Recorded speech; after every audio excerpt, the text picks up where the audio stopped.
Hello student, आजचा जो आपला पॉईंट आहे जो आपण आता बघणार आहोत, आपण याच्या अगोदर नर्व फायबर्स बघितलेले आहेत. नर्व फायबरचे दोन प्रकार बघितलेले आहेत. त्या सगळ्या गोष्टी आपण बघतोय वन बाय वन. जे आपण आता बघतोय पुढचा पॉईंट आपण बघणार आहोत तो म्हणजेच काय तर ट्रान्समिशन्स ऑफ नर्व इम्पल्सेस. आता आपण याच्या अगोदरच्या लेक्चर्सला याच्या अगोदरचा जो पॉईंट बघितला त्याच्यामध्ये की आपण केमिकल सिनॅप्स बघितले. सिनॅप्सचे दोन प्रकार आहेत, एक आहे तो इलेक्ट्रिक सिनॅप्स आणि दुसरा आहे तो केमिकल सिनॅप्स. आता केमिकल सिनॅप्स आपण बघितलेला आहे ज्या ठिकाणी न्यूरोट्रान्समीटर प्रेझेंट असतात. तो डिफरन्स मी व्यवस्थित तुम्हाला सांगितलेला आहे, बरोबर. आता याच्यानंतरचा जो पुढचा पॉईंट आहे तो काय आहे तर इलेक्ट्रिकल जो सिनॅप्स आहे किंवा इलेक्ट्रिकल सिग्नल जो पास होतो किंवा ज्याला आपण स्टिम्युलस म्हटलेला आहे. स्टिम्युलस म्हणजेच काय, कुठल्याही प्रकारचा फिजिकल केमिकल कुठलाही एखादा चेंज असेल आणि तो चेंज ॲक्टिवेट झाला न्यूरॉनच्या ठिकाणी, तो ॲक्टिवेट झाल्यानंतर त्या ठिकाणी काय बदल होतो, ह्याला स्टिम्युलस म्हटलं जातं, बरोबर. आता मग हे स्टिम्युलस बघताना आपण ज्या वेळेला पुढचा पॉईंट बघतोय की mechanisms or transmission of nerve impulses, याचं मेकॅनिझम्स कसं होतं. एखादा स्टिम्युलस, एखादा इम्पल्स न्यूरॉनच्या ठिकाणी जनरेट झाल्यानंतर त्याच्यामध्ये कसं चेंजेस होतात, काय होतं नक्की. आपण बघितलेलं होतं की न्यूरॉन असतो, हा न्यूरॉन हा पोलराइज स्टेजला असतो. ज्यावेळेला आपण नर्व फायबरची पहिली कॅरेक्टरिस्टिक्स, पहिली प्रॉपर्टीज बघितली त्याच्यामध्ये आपण काय बघितलेलं होतं की त्याच्यामध्ये आपण बघितलेलं होतं की नर्व फायबरमध्ये एक्सायटेबिलिटी असते आणि एक्सायटेबिलिटी असताना त्या ठिकाणी पोलॅरिटी असते. म्हणजेच काय, पोलॅरिटी म्हणजेच काय, त्या नर्व फायबरच्या बाहेरच्या स्ट्रक्चर्समध्ये पॉझिटिव्ह चार्ज पार्टिकल्स असतील आणि आतल्या स्ट्रक्चर्समध्ये निगेटिव्ह चार्ज पार्टिकल असतील. आता हे पॉझिटिव्ह चार्ज का असतील, कारण सोडियम्स आयन्स असतात ते पॉझिटिव्हली चार्ज असतात, ते एक्स्ट्रा सेल्युलर फ्लुइडमध्ये बाहेरच्या आवरणामध्ये प्रेझेंट असतात, त्यामुळे ते पॉझिटिव्ह चार्ज असतात. आणि निगेटिव्ह चार्ज का असतात, कारण ह्याच्या आतल्या स्ट्रक्चर्समध्ये निगेटिव्ह प्रोटीन प्रेझेंट असतं. निगेटिव्ह प्रोटीन प्रेझेंट असतं. के प्लस आयन असतातच, पण या ठिकाणी के प्लस आयन असून सुद्धा आतलं स्ट्रक्चर आहे त्याच्यामध्ये निगेटिव्ह प्रोटीन प्रेझेंट असतात, म्हणून ते काय असतात तर इलेक्ट्रो निगेटिव्हिटी असते आणि बाहेरच्या वातावरणातली इलेक्ट्रो पॉझिटिव्हिटी असते. मग आता पहिल्यांदा काय होतंय बघा, ज्यावेळेला कुठलाही नर्व इम्पल्स आपण बघतो त्यावेळेला पहिल्यांदा त्याच्यामध्ये जनरेशन ऑफ इम्पल्स होण्याच्या अगोदर तो कसा असेल तर तो पहिल्यांदा कसा असेल तर resting nerve fibres is called as a polarise nerve fibres किंवा तो पोलराइज स्टेटमध्ये असेल. आता पोलरायझेशन म्हणजेच काय तर लक्षात ठेवा, बाहेरचं आउटर सरफेस, आउटर जे एक्स्ट्रा सेल्युलर फ्लुइड आहे त्याच्यामध्ये सोडियम प्रेझेंट असणं आणि याच्या आतमध्ये काय असणं तर इंटरसेल्युलर जे फ्लुइड आहे त्याच्यामध्ये निगेटिव्ह चार्ज प्रेझेंट असणं, जो की तिथं असणाऱ्या प्रोटीनमुळे त्याच्यामध्ये इलेक्ट्रोनिगेटिव्हिटी असते. मग आता याच्यामध्ये काय होतं, रेस्टिंग पोटेन्शियल जे मी सांगितलेलं होतं की पोटेन्शियल आहे त्या ठिकाणी, पोटेन्शियल ॲक्शन पोटेन्शियल एक आहे, रेस्टिंग पोटेन्शियल म्हणजेच काय, आपण निवांत आहोत, न्यूरॉन्स आपले निवांत आहेत, न्यूरॉन निवांत आहेत म्हणजेच कुठलाही इम्पल्स पास होत नाही आपल्या ठिकाणी. त्यावेळेला समजा मी हात असा पकडला, या ठिकाणी जे रेस्टिंग पोझिशनला आहे म्हणजेच इथं पोटेन्शियल, रेस्टिंग पोटेन्शियल किती आहे तर रेस्टिंग पोटेन्शियल -70 मिली व्होल्ट एवढं त्याच्यामध्ये काय असतं तर मायनसमध्ये पोटेन्शियल प्रेझेंट असतं. बट आता या ठिकाणी आपण बघतोय ज्यावेळेला स्टिम्युलेशन एखादा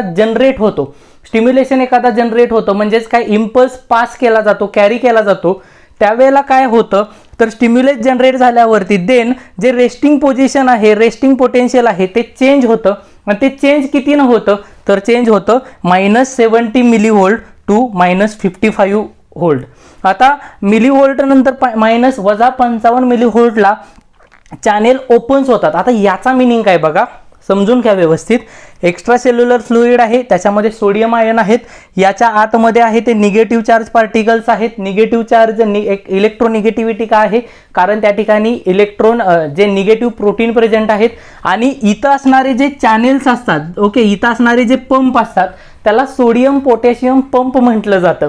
आता सोडियम पोटॅशियम पंप का म्हटलं जातं, कारण हा जो सोडियम आहे हा ज्यावेळेला इम्पल्स जनरेट होतो त्यावेळेला सोडियम हा आतमध्ये येणार आहे आणि पोटॅशियम जो आहे, जो के प्लस आहे, तो बाहेर जाणार आहे. म्हणजे तो थोड्या कालावधीनंतर बाहेर पास होत असतो. म्हणजेच काय, जो पॉझिटिव्ह चार्ज आहेत ते निगेटिव्हकडे अट्रॅक्ट केले जातात आणि जे निगेटिव्ह आहेत ते बाहेर जातात एक्स्ट्रा सेल्युलर फ्लुइडमध्ये.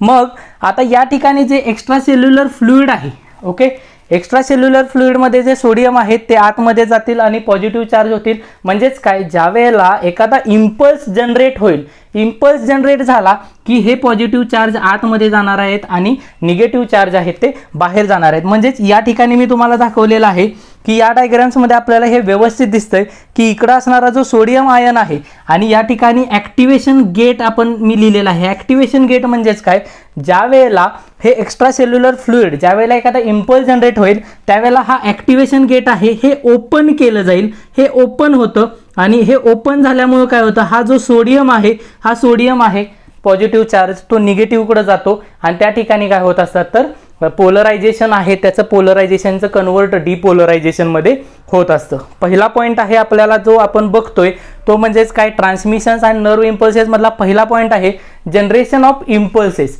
आता जनरेशन ऑफ इम्पल्स म्हणजेच काय, इम्पल्स जनरेट होण्याच्या अगोदर पहिल्यांदा ते रेस्टिंग पोझिशन्सला असतील त्यालाच पोलरायझेशन्स म्हटलं जाईल आणि पोलराइजमध्ये हे एकदम रेस्ट पोझिशनला सोडियम बाहेर असेल आणि पोटॅशियम आतमध्ये असेल.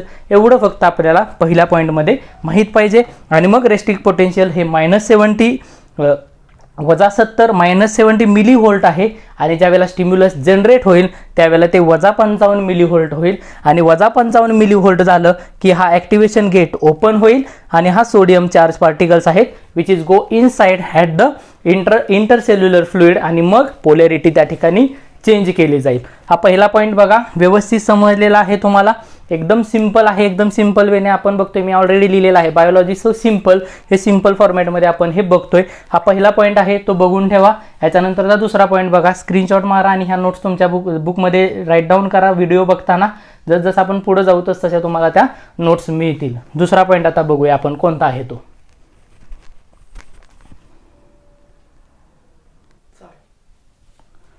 नाव आता आपण पुढचा पॉईंट बघूया. पहिल्यांदा काय बघितलं आपण, आता जनरेटेड इम्पल्स जनरेट होण्याच्या अगोदर रेस्टिंग पोझिशन्सला काय असतं. रेस्टिंग पोझिशन्सला काय असतं तर सगळं रेस्ट पोझिशन्स म्हणजेच काय, सोडियम जो आयन्स आहे हे सोडियम आउटर सरफेसला असतील आणि आतमध्ये निगेटिव्ह चार्ज असतील, तिथं निगेटिव्ह प्रोटीन प्रेझेंट असेल बरोबर. आणि रेस्टिंग पोटेन्शियल किती असेल तर किती असेल -70 मिली व्होल्ट एवढा असेल. त्यावेळेला सोडियम चॅनेल्स आर क्लोज असतील. आता दुसऱ्या वेळेला काय होतंय, ज्या वेळेला स्टिम्युलस जनरेट होतो, स्टिम्युलस जनरेट झाला म्हणजेच इम्पल्स कॅरी झाला. इम्पल्स कॅरी झाल्यावरती एका न्यूरॉनकडून तो दुसऱ्या न्यूरॉनकडे पास होत असताना त्याच्यामध्ये काय चेंजेस होतात हे आपण बघतोय ट्रान्समिशन ऑफ नर्व सेल्स किंवा नर्व इम्पल्सेसमध्ये. आता दुसऱ्या पॉईंटमध्ये काय होत असतं तर दुसऱ्या पॉईंटमध्ये जो स्टिम्युलस आहे किंवा इम्पल्स आहे तो कंडक्ट केला जातो, म्हणजे तो जनरेट झाला आणि तो कंडक्ट करण्याच्या सुरुवातीच्या स्टेजला काय होतंय त्या ठिकाणी बघा, it is called as a depolarization stage. आता डिपोलरायझेशन स्टेज म्हणजेच काय, पोलरायझेशन म्हणजे मी सांगितलं हा सोडियम आहे तो बाहेरच्या सरफेसला आहे आणि आतमध्ये पोटॅशियम आहेच, पण इथं पॉझिटिव्ह चार्ज आहेत आणि बाहेरच्या आतमध्ये सरफेसमध्ये निगेटिव्ह चार्ज आहेत. आता डिपोलरायझेशन म्हणजेच काय, ज्या ठिकाणी इम्पल्स जनरेट झालाय म्हणजेच बघा या सोडियमच्या ठिकाणी, पहिल्या सोडियमच्या ठिकाणी ज्या वेळेला इम्पल्स जनरेट होतो तो इम्पल्स तयार झाल्यानंतर काय होत असतात तर हा म्हणजेच काय, इम्पल्स तयार झाला म्हणजेच तो -55 millivolt at this stage sodium channels are open. Sodium channels open झाल्यामुळे काय झालं, हा सोडियम आतमध्ये जे इंटरसेल्युलर फ्लुइड आहे त्या इंटरसेल्युलर फ्लुइडमध्ये झालं, म्हणजेच काय पॉझिटिव्ह चार्ज आहेत ते आतमध्ये गेले. बघा आता या ठिकाणी जो पॉझिटिव्ह चार्ज होता हा सोडियम चार्ज आहे, हा सोडियम चार्ज काय झाला आतमध्ये गेला पहिल्या ठिकाणी जिथं इम्पल्स जनरेट झालेला आहे त्या ठिकाणी. इथं काय झालं, इथं निगेटिव्हिटी आली आणि इथं पॉझिटिव्ह चार्ज आला. म्हणजेच काय, पहिल्या स्टेजला डिपोलरायझेशन स्टेज म्हणजेच काय, ज्या ठिकाणी इम्पल्स पहिला तयार झालेला आहे, at the first place where impulse is generated that place the charging जो electro positivity change to electro negativity आणि electro negativity change to electro positivity is called as a depolarization stage.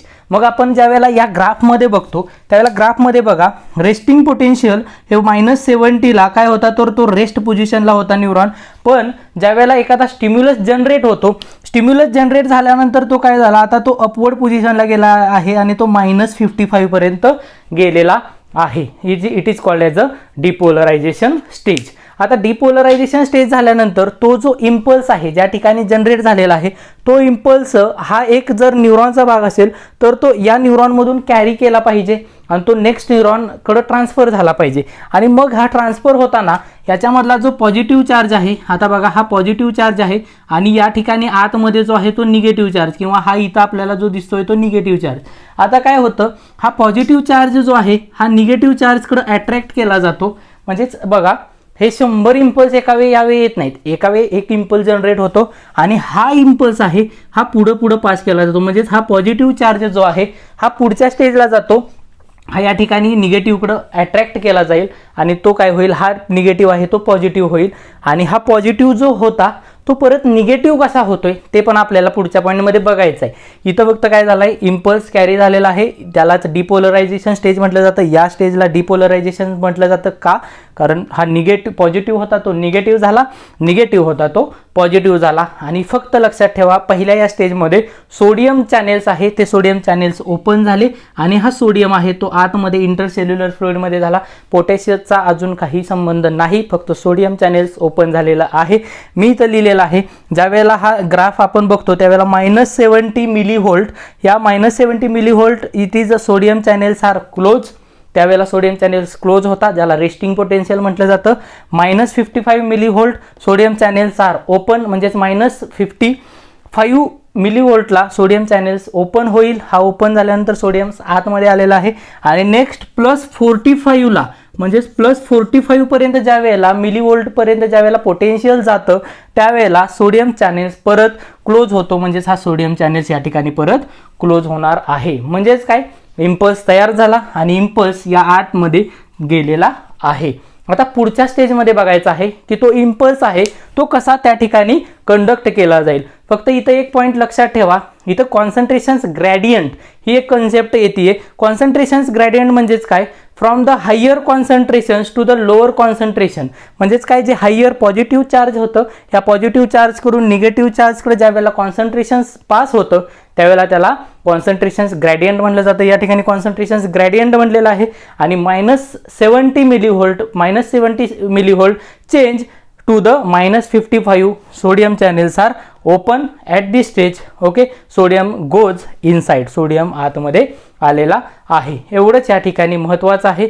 Impulse generated झाला, impulse ज्या वेळेला generate होतो त्यावेळेला membranes आहे ती depolarise होते, त्याला ती दुसरी स्टेप आहे त्याला डिपोलराइज स्टेज म्हटलं जातं. म्हणजेच लक्षात ठेवा, जिथं इम्पल्स जनरेट झालेला आहे तिथंच फक्त डिपोलरायझेशन झालेलं आहे, बाकी आहे तसं सगळं बाहेर पॉझिटिव्ह पुढं इथं पॉझिटिव्ह बाहेर positive, extra cellular fluid intercellular fluid negative charge, next also positive charge outer side and negative charge inner side because of electronegativity are there. So एवढा पॉईंट आपल्याला महत्त्वाचा आहे. आता याच्या पुढचा आहे की how impulse are carried out, conductions of impulse कसा पुढं पास केला जाईल आणि तो पास होताना हा ज्या वेळेला इम्पल्स आहे हा पुढे गेल्यावरती इथं काय होईल आणि इथं काय चेंज होईल हे आपल्याला पुढच्या पॉईंटमध्ये बघायचं आहे. एकदा व्यवस्थित हे बघून घ्या, हा ग्राफ तुमच्या माहितीसाठी तुमच्या बुकमध्ये काढून ठेवा आणि हे समजून घ्या व्यवस्थित. एकदम सिंपल आहे ट्रान्समिशन्स ऑफ इम्पल्सेस किंवा ट्रान्समिशन्स ऑफ नर्व सेल्स. आता याच्या पुढचा पॉईंट तिसरा आहे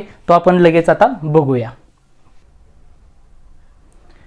आता आपण बघूया इम्पल्स जो आहे तो स्टिम्युलस जो आहे तो काय झालेला आहे तर त्या ठिकाणी जनरेट झालेला आहे.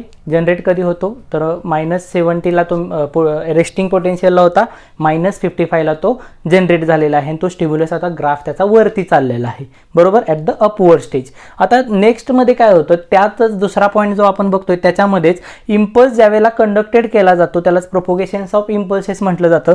या डायग्राम्समध्ये मी तुम्हाला 2 डायग्राम्समध्ये तुम्हाला व्यवस्थित दाखवलेलं आहे बघा.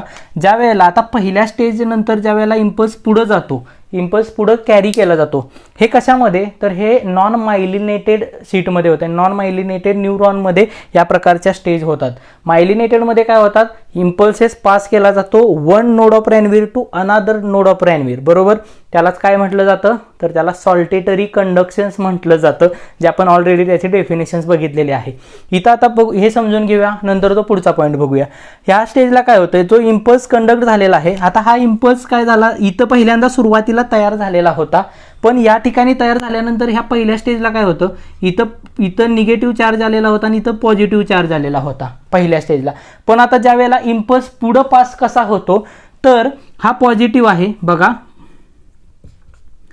हा पॉझिटिव्ह चार्ज आहे, हा पॉझिटिव्ह चार्ज निगेटिव्ह चार्जकडे अट्रॅक्ट केला जातो आणि हा निगेटिव्ह चार्ज आहे हा पॉझिटिव्ह चार्जकडे अट्रॅक्ट केला जातो आणि इम्पल्स आहे तो जो एकदा तयार झालेला आहे तो त्या ठिकाणी पुढं पास केला जातो. आता बघा काय होईल, हा पुढं पास केल्यावरती काय होईल, हा निगेटिव्ह चार्ज आहे, हा निगेटिव्ह चार्ज पॉझिटिव्ह चार्ज आहे, हा निगेटिव्ह होईल आणि आतमधला जो निगेटिव्ह चार्ज होता तो पॉझिटिव्ह झालेला आहे. म्हणजेच काय, या ठिकाणी जे डिपोलरायझेशन झालेलं होतं हे परत या ठिकाणी काय झालं बघा, दुसऱ्या स्टेजला म्हणजे स्टिम्युलस पुढे गेल्यानंतर पास झाल्यानंतर या पहिल्या ठिकाणी काय झालं, तर पहिल्या ठिकाणी परत एकदा पोलरायझेशन स्टेज आली, म्हणजेच हा रेस्ट झालेला आहे, हा रेस्टिंग पोटेन्शियलला आला.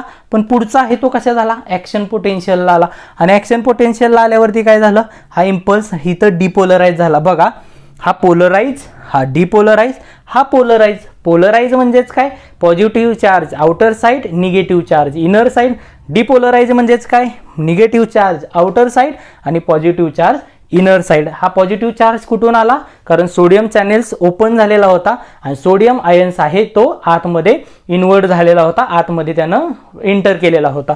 आता पुढच्या पॉईंटमध्ये काय होतंय बघा, हा पण पोलराइज आहेत बरोबर, पॉझिटिव्ह चार्ज आउटर आहे, निगेटिव्ह आतमध्ये आहे, इथं पण पॉझिटिव्ह चार्ज आहे, इथं निगेटिव्ह आहे. आता इथं काय झालं, या स्टेजला गेल्यानंतर इथला जो पहिला अगोदर असणारा जो निगेटिव्ह होता आणि इथं पॉझिटिव्ह होता तो या ठिकाणी अट्रॅक्ट केला गेला आणि अट्रॅक्शन झाल्यामुळे काय झालं, ड्यू टू अट्रॅक्शन्स हा निगेटिव्ह चार्ज इथं गेला, पॉझिटिव्ह चार्ज इथं गेला. म्हणजेच काय, जे पॉझिटिव्ह होते ते निगेटिव्ह झाले आणि जे निगेटिव्ह होते ते पॉझिटिव्ह झाले. मग पहिल्या स्टेजला आपण इथं लिहिलेलं आहे की पोलराइज स्टेज झाल्या, ह्या परत पोलराइज झाल्या, कारण एकदाच इम्पल्स पास झाला आहे ना आणि तो इम्पल्स पास झाल्यानंतर तो पुढं पास केला, जिथंपर्यंत जाईल तिथंपर्यंत तो डिपोलराइज होतो. म्हणून इथं पॉईंट मी लिहिलेला आहे, positive charges attract negative at the outer side and negative charge attract positive at the inner side. आणि मग अशा प्रकारे काय होत असतात, तर कंडक्शन्स त्या ठिकाणी होत असतं.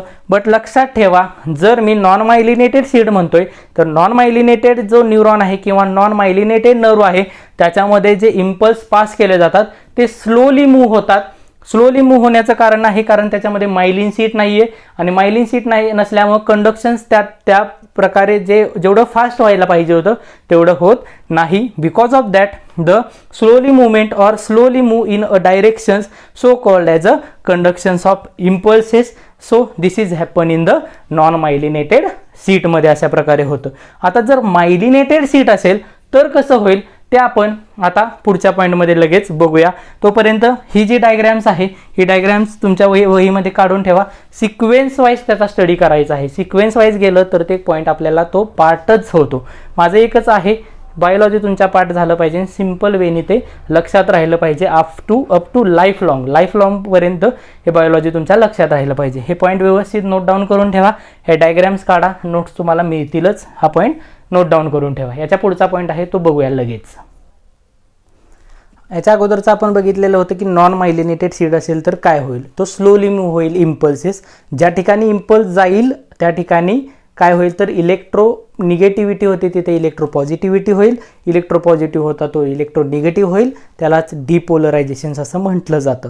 एकदम व्यवस्थित समजून घ्या. आता पुढचा पॉईंट जो आहे, जर मायलिनेटेड सीट असेल, इफ मायलिनेटेड असेल, आता मला सांगा जर मायलिनेटेड असेल तर काय होईल, त्या ठिकाणी मायलिन सिक्रिशन्स होईल आणि हे मायलिन जे तयार झालेलं आहे हे मायलिन सिक्रिशन्स असल्यामुळे काय होईल तर या ठिकाणी जे कंडक्शन्स होईल ते काय होईल तर या ठिकाणी myelin which is act as a, इथं लिहिलेलं आहे myelin act as a conductor. हा एक कंडक्टर ॲज अ इन्सुलेटर म्हणून यूज होतो. आणि ज्या वेळेला या ठिकाणी इम्पल्स जनरेट झाला, आता लक्षात द्या इकडं परत एकदा, ही पहिली स्टेज आहे ज्या ठिकाणी काय आहे, बाहेर पॉझिटिव्ह आहे आतमध्ये निगेटिव्ह आहे. ह्यालाच कसली स्टेज म्हटलं जातं, पोलराइज स्टेट म्हटलं जातं. बरोबर, पोलराइज स्टेज आहे ज्या ठिकाणी पॉझिटिव्ह बाहेर आहे, निगेटिव्ह आतमध्ये आहे. आता बघा इथं मी वरून येणारा बाण दाखवलेला आहे. म्हणजेच काय, या ठिकाणी जर ज्या वेळेला इम्पल्स जनरेट होतो, म्हणजेच काय तर इथं इम्पल्स जनरेट झाला. आता हा इम्पल्स जनरेट झाला, हा इम्पल्स एकदा जनरेट झाला की मी सांगितलं इम्पल्स जनरेट झाला की सोडियम चॅनेल्स आहेत they are open. Sodium channels are open, sodium pumps open झाले, sodium goes inside, sodium positive charge inside जाईल, म्हणजेच हा सोडियम पॉझिटिव्ह चार्ज इनसाइड गेला, बरोबर. आता आतमध्ये गेल्यानंतर काय होईल, जिथं स्टिम्युलस जनरेट झालेला आहे, म्हणजेच पहिल्या या पॉईंटला स्टिम्युलस जनरेट झाला, तो इम्पल्स आहे, तो आतमध्ये गेल्यानंतर काय होतंय, ही मायलिन शीट आहे आणि आपल्याला माहिती आहे मायलिन शीटच्या मध्ये ज्या ठिकाणी मायलिन शीट प्रेझेंट नसेल या भागाला काय म्हटलं जातं, this called as a nodes of Ranvier म्हटलं जातं, बरोबर. नोड्स ऑफ रॅनवियर म्हटलं जातं. मग इथं काय होईल, हा जो पॉझिटिव्ह चार्ज पार्टिकल्स आहे तो काय होतोय, तर हा पॉझिटिव्ह चार्ज या ठिकाणी काय होतोय, तर त्याचं डिपोलरायझेशन होतंय आणि हा निगेटिव्ह चार्ज होतोय. आणि ज्या ठिकाणी निगेटिव्ह चार्ज होता due to sodium pump inside, sodium goes inside, then inner side there is a positive charge. Okay, this stage म्हणजे या स्टेजला, एवढ्या स्टेजला मी काय म्हणू शकतो, this stage is called as a depolarization. म्हणजे या ठिकाणी डिपोलराइज झाला आणि डिपोलराइज झाल्यामुळे काय झालं, आता एकदा इम्पल्स आतमध्ये गेला, when it goes inside then what happen, the positive charge, next positive charge आहे which attract the negative charge आणि next negative charge आहे which attract the positive charge आणि so on impulse carried out. but इथं लक्षात ठेवा, जर myelin seat, if myelin sheet are present then impulse are generated and impulse are goes from one node of Ranvier to the another node of रॅनवियर.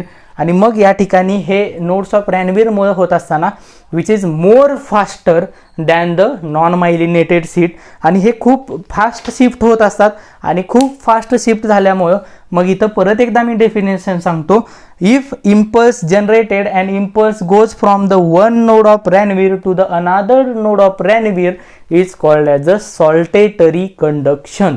Okay, important आहे. Myelin शीटमध्ये काय होतं, impulse conduct केलेला आहे, इम्पल्स पुढं घेऊन चाललेलो आहोत, बरोबर. आता नेक्स्ट स्टेजला काय होतंय हे आपल्याला बघायचं आहे, की जो इम्पल्स आहे तो पुढं गेल्यानंतर काय होतं, सॉल्टेटरी कंडक्शन्समध्ये काय होतं, तर लक्षात ठेवा 20 टाइम्स म्हणजेच 20 टाइम्स फास्टर हे NCERT मध्ये आहे, आपल्या बुकमध्ये 50 टाइम्स फास्टर आहे.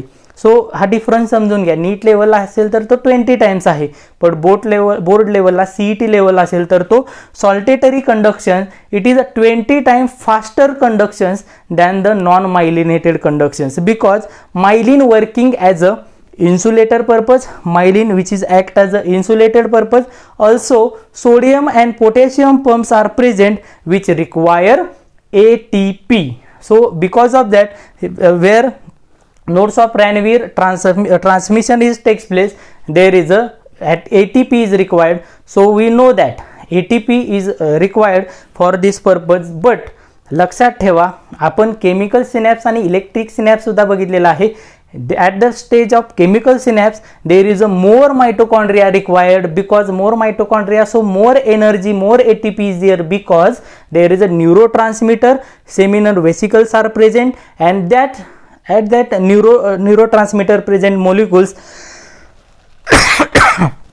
sorry, there is a breakage or ruptures of takes place, and because of that there is a chemical synapse, there is a more ATP is required, but here is a less few ATP is required because it is a electrical synapse. Okay, at that purpose now ATP is required, so we study the solitary conductions. आपण या ठिकाणी solitary conductions पण बघितलं, myelinated पण बघितलं आणि non myelinated सुद्धा बघितलेलं आहे.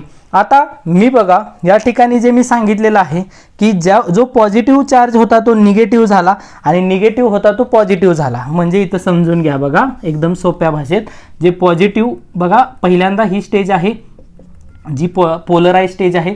दुसऱ्या स्टेजला काय झालं, दुसऱ्या स्टेजला जिथं इम्पल्स जनरेट झालेला आहे त्या ठिकाणी काय झालं, हा इथं इम्पल्स जनरेट झाला, तिथं निगेटिव्ह, इथं पॉझिटिव्ह, बाकी सगळं आहे असंच, बरोबर.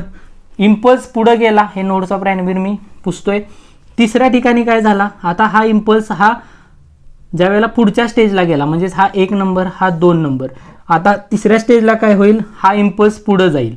पुढं गेल्यावरती काय होईल, हा जो फर्स्ट वन होता जो तो डिपोलराइज झालेला होता तो अगेन काय होईल, रिपोलराइज होईल. म्हणजेच या ठिकाणी पण इथं गेलेला आहे म्हणून हा कसा झालेला आहे, डिपोलराइज झालेला आहे. बाकी सगळं आहे असं आहे. म्हणजेच काय आता नेक्स्ट स्टेज आपली आहे कोणती तर रिपोलरायझेशन. ही डायग्राम व्यवस्थित काढून घ्या तुमच्या बुकमध्ये. जो पुढचा पॉईंट आहे तो आपण आता नेक्स्टमध्ये बघूया की रिपोलरायझेशन कसं होतं. व्यवस्थित स्क्रीनशॉट मारून ठेवा. थँक्यू. नाव आता पुढचा पॉईंट बघूया आपण काय आहे. एकदम व्यवस्थितरित्या आपण समजून घेतोय. Transmissions of nerve fibre, polarisation झालं, डिपोलरायझेशन झालं. आता पुढचा पॉईंट आहे तो म्हणजेच काय रिपोलरायझेशन्स म्हणजेच काय. मी इथं लिहिलेलं आहे nerve fibres regain original polarity. Nerve फायबरची ओरिजिनल पोलॅरिटी काय होती बरं. ओरिजिनल पोलॅरिटी होती जी ही आहे positive charge outer surface extra cellular फ्लुइडमध्ये आणि इनर सेल्युलर फ्लुइड आहे त्याच्यामध्ये काय आहे तर निगेटिव्ह चार्ज आहे. बरोबर. आता ज्या वेळेला रिपोलरायझेशन्स होतं, रिपोलरायझेशनच्या अगोदर इथं मी सांगितलेलं आहे की जो नर्व इम्पल्सेस आहे जो पहिल्या ठिकाणी इम्पल्स जनरेट झालेला तो आता इथं गेलेला आहे, परत आहे असं इथं काय झालेलं आहे तर पॉझिटिव्ह चार्ज आलेले आहेत. आता हे आले कसे तर ज्या वेळेला ॲक्शन पोटेन्शियल्स मी सांगितलं की ज्या वेळेला रेस्टिंग पोटेन्शियल होतं ते रेस्टिंग पोटेन्शियल्स किती होतं बरं तर रेस्टिंग पोटेन्शियल इथं बघा हे रेस्टिंग पोटेन्शियल हे किती होतं तर -70 मिलीव्होल्ट एवढं रेस्टिंग पोटेन्शियल होतं. पण ज्यावेळेला स्टिम्युलस जनरेट होतो, ज्यावेळेला तो स्टिम्युलस जनरेट झाला त्यानंतर ते कितीपर्यंत गेलं -55 मिलीव्होल्टपर्यंत गेलं. बरोबर. आता -55ला गेल्यावरती काय झालेलं होतं तर जो सोडियम चॅनेल्स होता हा सोडियम चॅनेल्स होता त्या ठिकाणी ओपन झालेला होता. बरोबर. आता हा ओपन झाल्यानंतर ज्या वेळेला हे पोटेन्शियल अजून जसजसं वाढत जातं कारण स्टिम्युलस आहे इम्पल्स आहे तो पुढं पास होतोय. बरोबर.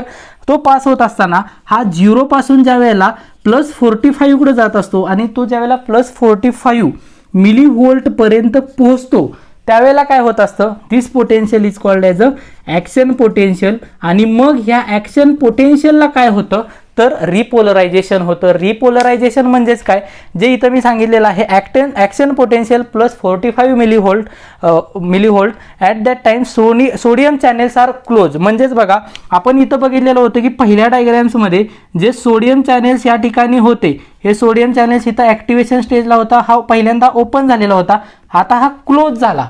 Sodium channels are close at that time. At the action potential sodium channels are closed. At that time potassium pump or potassium channels are open and potassium channels are goes outer side. Because of that the electronegativity जी electronegativity या बाहेरच्या मध्ये आलेली होती ती electronegativity changes to electropositivity and due to that repolarization takes place. म्हणजेच बघा sodium channel आतमध्ये आलेले होते आणि नंतर ॲक्शन पोटेन्शियल +45 मिलीव्होल्टपर्यंत गेल्यानंतर काय झालं जे पोटॅशियम पंप होता तो ओपन झाला आणि जे पोटॅशियम आयन होते ते बाहेर गेले. पोटॅशियम पॉझिटिव्ह चार्ज आहेत. बिकॉज ऑफ दॅट जे एक्स्ट्रा सेल्युलर फ्लुइड होतं जे एक्स्ट्रा सेल्युलर फ्लुइड होतं ते काय झालेलं आहे आउटर सेल्युलर फ्लुइड हे पॉझिटिव्ह चार्ज झालेलं आहे आणि इनर साईडचं जे होतं ते निगेटिव्ह झालेलं आहे. बिकॉज ऑफ निगेटिव्ह का झालं कारण इथं पोटॅशियम पॉझिटिव्हच आहे. निगेटिव्ह का असतं because there is a negative proteins are present. Okay. So व्यवस्थित आहे हे रिपोलरायझेशन्स आपण व्यवस्थित बघितलेलं आहे. पॉईंट फक्त समजून घ्या. At rest sodium responsible for the electropositive order. Rest पोझिशन्सला सोडियम आहे तो इलेक्ट्रोपॉझिटिव्हिटी मेंटेन ठेवतो बाहेरच्या सरफेसमध्ये. ॲक्शन पोटेन्शियल डिपोलरायझेशन्सला सोडियम मूव्ज इनवर्ड, सोडियम आतमध्ये जातो. म्हणजेच लक्षात ठेवा ज्या वेळेला पोटेन्शियल पोलराइज असेल व्यवस्थित समजून घ्या पोलराइज असेल सोडियम बाहेर आहे, डिपोलराइज आहे सोडियम आतमध्ये आहे. रिपोलराइज आहे ॲक्शन पोटेन्शियल ज्या वेळेला रिपोलरायझेशन होतं potassium ions K+ ion are responsible for what purpose which is responsible which move outside. So outer side electropositive natures are takes place. Okay.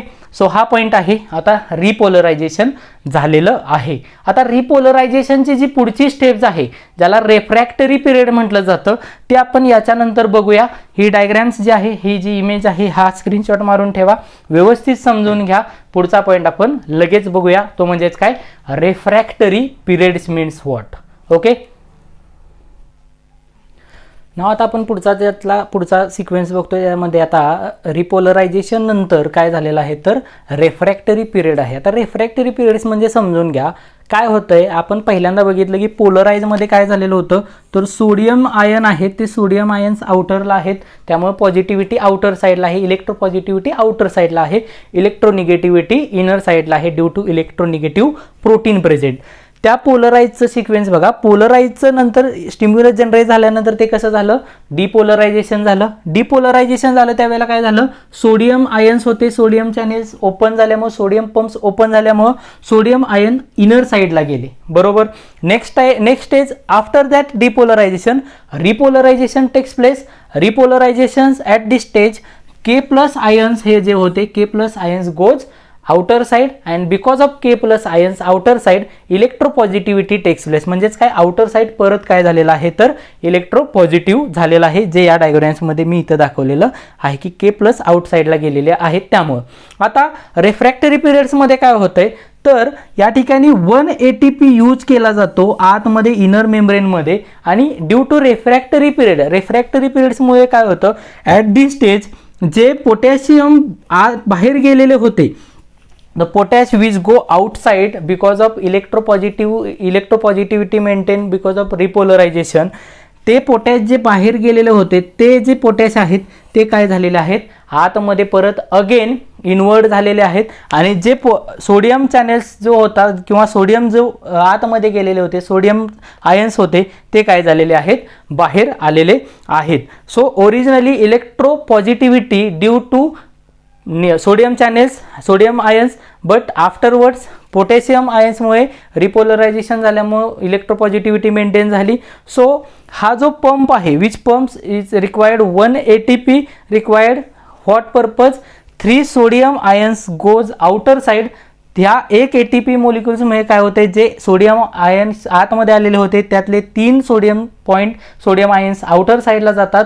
At this purpose 2 potassium ions goes inner side. म्हणजेच काय झालं रेफ्रॅक्टरी पिरियड्समध्ये परत काय झालं polarisation carried out झालं आणि polarisation झाल्यामुळे काय झालं जे सोडियम्स आतमध्ये होते ते बाहेर गेले आणि रिपोलराइजमध्ये जे पोटॅश आउटर साईडला गेलेले होते परत ते इनर साईडला आलेले आहेत. आणि मग ह्या डायग्राम्समध्ये आपल्याला दिसतंय इलेक्ट्रोपॉझिटिव्हिटी मेंटेन कोणामुळे झालेलं आहे तर सोडियम आतमध्ये बाहेर गेल्यामुळं आणि इलेक्ट्रो निगेटिव्हिटी ही कशामुळे झालेली आहे तर इथं प्रोटीन्स आहेतच निगेटिव्ह प्रोटीन बट त्या स्टेजला रेफ्रॅक्टरी पिरियड्सला काय होत असतात तर जे पोटॅश पॉझिटिव्ह चार्ज बाहेर गेलेले आहेत ते परत आतमध्ये येत असतात. याला काय म्हटलं जातं तर याला रेफ्रॅक्टरी पिरियड्स असं म्हटलं जातं.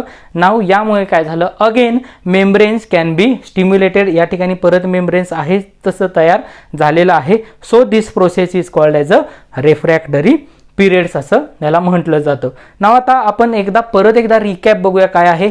ही डायग्राम्स व्यवस्थित तुमच्या बुकमध्ये काढून ठेवा, ह्याचा स्क्रीनशॉट मारून ठेवा आणि ही तुमच्या बुकमध्ये मला नोट डाऊन पाहिजे कारण हे खूप इम्पॉर्टंट आहे रेफ्रॅक्टरी पिरियड. बघा रिकॅप परत एकदा. पहिली पोलराइज स्टेज. पोलराइज स्टेजला काय असतात रेस्टिंग पोटेन्शियल -70 मिलीव्होल्ट आहे. त्या पोटेन्शियलला काय असतात तर जे पॉझिटिव्ह चार्ज असतात ते सोडियममुळे बाहेरच्या स्ट्रक्चर्समध्ये असतात. निगेटिव्ह प्रोटीन्स आतमध्ये असल्यामुळे आतमध्ये इलेक्ट्रोनिगेटिव्हिटी असते. ज्या वेळेला एखादा स्टिम्युलस जनरेट होतो इम्पल्स जनरेट झाल्यानंतर ॲक्शन पोटेन्शियल्सला सुरुवात होते. या ग्राफमध्ये मी रिकॅप दाखवतोय. पहिल्यांदा रेस्टिंग पोझिशन्सला -70ला हा जो ग्राफ होता तो स्ट्रेट फॉरवर्ड होता रेस्ट होता. पण ज्यावेळेला या ठिकाणी स्टिम्युलस जनरेट झाला तो स्टिम्युलस झाल्यानंतर हा इम्पल्स कॅरी केला गेला. हा कुठंपर्यंत जाईल हा +45 पर्यंत जाईल. का कारण -55ला काय होतंय सोडियम चॅनेल्स ओपन होतात. सोडियम चॅनेल्स ओपन झाल्यामुळे इथं काय झालं जे सोडियम होते ते काय झाले तर आउटर साईडला गेले. बरोबर. सोडियम जे आउटर साईडला नाही आउटर साईडला होते ते काय झाले तर ते इनर साईडला गेले. ओके. हे कुठंपर्यंत जातील जोपर्यंत ॲक्शन पोटेन्शियल +45ला जात नाही. आता ॲक्शन पोटेन्शियल ज्यावेळेला +45ला गेलं त्यावेळेला काय झालं त्यावेळेला सोडियम जे इनर साईडला गेलेले होते त्याला डिपोलराइज स्टेज म्हटलं जातं. After that +45 sodium gate close. म्हणजेच काय जे सोडियम पंप होता तो क्लोज झाला. सोडियम पंप क्लोज झाल्यामुळं या ठिकाणी परत काय झालं रिपोलरायझेशनला सुरुवात झाली जी रिपोलरायझेशनची स्टेज आहे. बट रिपोलरायझेशन होताना सोडियम गेट बंद झालंय, पण त्याच वेळेला काय झालेलं होतं, potassium gates are open and at this purpose potassiums gate open झाल्यामुळं हे बाहेरच्या स्ट्रक्चर्समध्ये इलेक्ट्रोपॉझिटिव्हिटी कशामुळे आली, तर पोटॅशियम आयन्समुळे आलेले आहे. आफ्टर दॅट काय झालं, +45 नंतर हे परत रेफ्रॅक्टरी पिरियड्स आला आणि रेफ्रॅक्टरी पिरियड्स म्हणजेच काय, परत सगळ्या गोष्टी आहेत त्या पोलराइज झाल्या आणि पोलराइज झाल्यामुळे जो स्टिम्युलस होता तो परत रेस्टिंग पोटेन्शियलला आलेला आहे. Okay, at this purpose transmissions of nerve impulses हा आपला पॉईंट संपलेला आहे. इथं महत्त्वाचं रिकॅप अजून एकदा समरी सांगतो. पहिल्यांदा पोलराइज आहे, परत डिपोलराइज होईल, परत रिपोलरायझेशन होईल. रिपोलरायझेशन झाल्यानंतर रिफ्रॅक्टरी पिरियड येईल आणि पहिलं सगळं जसं स्टिम्युलस व्यवस्थित होता, पहिला न्यूरॉन जसा व्यवस्थित होता, सोडियम आउटर साईडला होता, पोटॅश इनर साईडला होता, हे परत आहे असं राहील कधीपर्यंत, नेक्स्ट इम्पल्स किंवा नेक्स्ट स्टिम्युलस जोपर्यंत येत नाही तोपर्यंत. ओके, जर तो स्टिम्युलस सतत घडत गेला आणि स्लोली सबलिमिनल फॉर्ममध्ये गेला आणि तो कंटिन्युअस होत असेल तर त्याला समेशन इफेक्ट असं म्हटलं जातं. आणि समेशन इफेक्ट आपण ऑलरेडी बघितलेला आहे, ही एक प्रॉपर्टीज आहे. या ठिकाणी आपल्याला नर्व इम्पल्सेस हा पार्ट व्यवस्थित आपण समजून घेतलेला आहे. नेक्स्ट स्टेजला आता आपण सुरुवात करणार आहोत, ती म्हणजेच काय, तर ह्युमन नर्वस सिस्टीम. आपल्यामध्ये असणारी जी नर्वस सिस्टीम आहे आपण ब्रेनपासून स्टडी करणार आहोत आणि ब्रेनच्या स्ट्रक्चर्सपासून व्यवस्थित त्याचा स्टडी करणार आहोत. सो हे पॉईंट व्यवस्थित नोट डाऊन करून ठेवा, हा सिक्वेन्स व्यवस्थित समजून घ्या. जे डाऊट असतील ते मला तुम्ही विचारू शकता. आजचा पॉईंट इथं संपलेला आहे. पुढच्या लेक्चर्समध्ये आपण पुढचा पॉईंट बघणार आहोत, ते म्हणजेच काय, ह्युमन नर्वस सिस्टीम. ठीक आहे, थँक्यू व्हेरी मच.